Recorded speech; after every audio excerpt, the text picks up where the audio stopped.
Hi ವಿದ್ಯಾರ್ಥಿಗಳು, ಎಲ್ಲರೂ ಕೂಡ ನನ್ನ ಚಾನಲ್ಗೆ ಸ್ವಾಗತ ಹೇಳ್ತಾ ನೋಡಿ. ಪ್ರಿಪರೇಟರಿ ಮತ್ತು ನಿಮ್ಮ ಬೋರ್ಡ್ ಪರೀಕ್ಷೆಗೆ ಇತಿಹಾಸ ವಿಷಯದಿಂದ ಬರುವಂಥ ಮೋಸ್ಟ್ ಇಂಪಾರ್ಟೆಂಟ್ ಪ್ರಶ್ನೆಗಳು ಇವು. ಯಾವುದೇ ಕಾರಣಕ್ಕೂ ನೆಗ್ಲೆಕ್ಟ್ ಮಾಡಬೇಡಿ. ನೀವೇನಾದರೂ ಔಟ್ ಆಫ್ ಔಟ್ ತೊಗೊಳ್ಬೇಕು ಅಂದರೆ ಈ ಒಂದು ವಿಡಿಯೋ 3 ಟೋಟಲ್ ಭಾಗ 1, ಭಾಗ 2, ಭಾಗ 3 3 ವಿಡಿಯೋಸ್ಗಳನ್ನು ಬಿಟ್ಟಿದ್ದೇನೆ. ಈ 3 ವಿಡಿಯೋಸ್ಗಳನ್ನು ನೀವು ಕರೆಕ್ಟಾಗಿ ನೋಡಿಕೊಂಡ್ರೆ ಸಾಕು, ನೀವು ಗ್ಯಾರಂಟಿ 80 ದ್ವಿತೀಯ PUC ಇದು ಅಂಕದ ಪ್ರಮುಖವಾದ ಪ್ರಶ್ನೆಗಳು.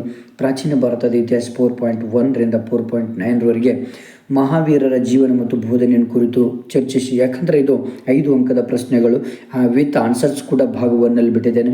ಗಾಂಧಾರ ಕಲಾಶೈಲಿಯ ಪ್ರಮುಖ ಲಕ್ಷಣಗಳನ್ನು ವಿವರಿಸಿರಿ. ಚೋಳರ ಗ್ರಾಮ ಆಡಳಿತವನ್ನು ವಿವರಿಸಿರಿ. ಹರ್ಷವರ್ಧನನ ಸಾಧನೆಗಳನ್ನು ವಿವರಿಸಿರಿ. ಹೊಯ್ಸಳ ವಾಸ್ತುಶೈಲಿಯ ಪ್ರಮುಖ ಲಕ್ಷಣಗಳನ್ನು ವಿವರಿಸಿರಿ. ಇದು ಭಾಳ ಇಂಪಾರ್ಟೆಂಟ್. 4.1ರಿಂದ 4.9ರವರೆಗೆ ಇದರಲ್ಲಿ ಒಂದು ಕಡ್ಡಾಯವಾಗಿ ಕೇಳ್ತಾರೆ ಈ ಪ್ರಶ್ನೆಯಲ್ಲಿ.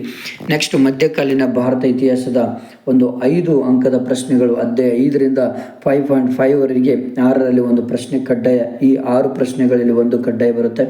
ಅಲ್ಲಾವುದ್ದೀನ್ ಖಿಲ್ಜಿಯ ದಂಡಯಾತ್ರೆಯ ಕುರಿತು ಚರ್ಚಿಸಿ.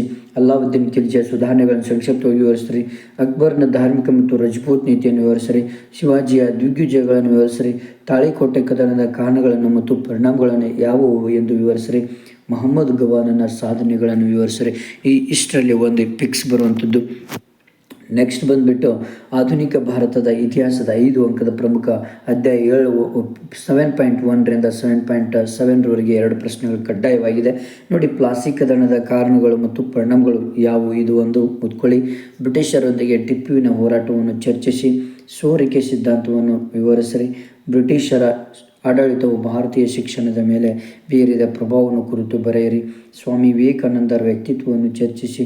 ಭಾರತೀಯ ರಾಷ್ಟ್ರೀಯತೆಯ ಉದಯಕ್ಕೆ ಅಥವಾ ಬೆಳವಣಿಗೆಗೆ ಕಾರಣವಾದ ಪ್ರಮುಖ ಅಂಶಗಳು ಯಾವುವು.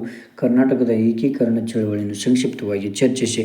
ಭಾಳ ಇಂಪಾರ್ಟೆಂಟ್ ಪ್ರಶ್ನೆಗಳು, ಯಾವುದೇ ಕಾರಣಕ್ಕೂ ನೆಗ್ಲೆಕ್ಟ್ ಮಾಡಲಿಕ್ಕೆ ಹೋಗಬೇಡಿ.